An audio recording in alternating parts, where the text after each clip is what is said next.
How are we feeling?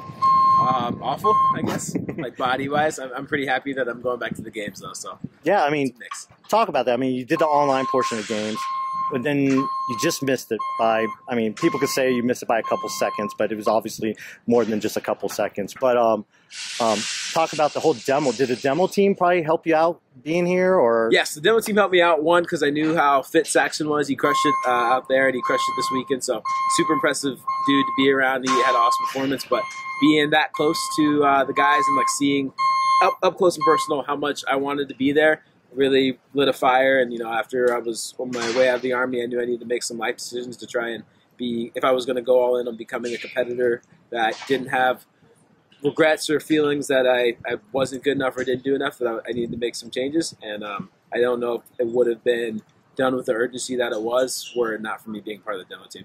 Yeah.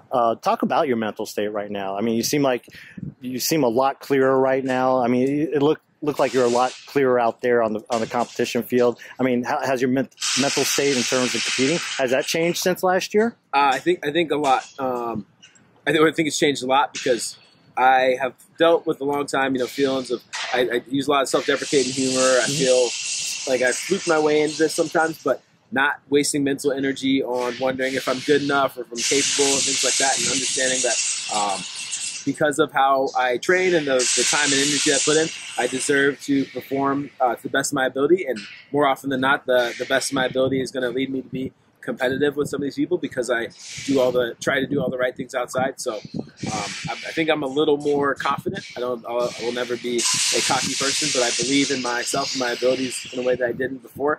And that allows me to just focus on like the execution part of competing. So I think I kept a pretty clear headspace this weekend, which I'm proud of. That's good. What was your highlight for the weekend? The finish, for sure. First off, speaking of the competitors, Tim also did an incredible job. And going into that event, I was in fourth, and I was like, all right, we just got to do enough work to qualify. And Ben has told me not to leaderboard, and I did not leaderboard for all the weekend, but I did ask my buddies. I was like, how am I sitting? Because I did want to technically say I didn't leaderboard, but still know where I was at. And so they sent me a picture, shout out to the Fat Tankers, and within that I was like, man, I gotta send it.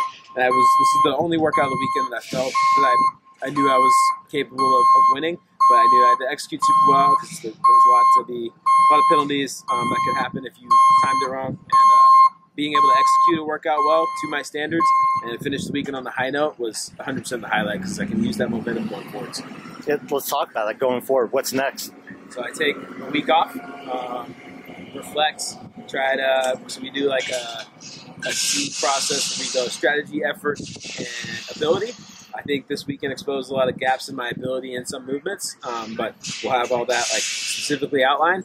And then this next weekend, I get to cheer on Kat as she takes on her online event. And then after that, we're back to work for trying to get back to the games and have another performance where I feel that I've done everything that I can do as far as having a good strategy, giving all my effort, and having the ability to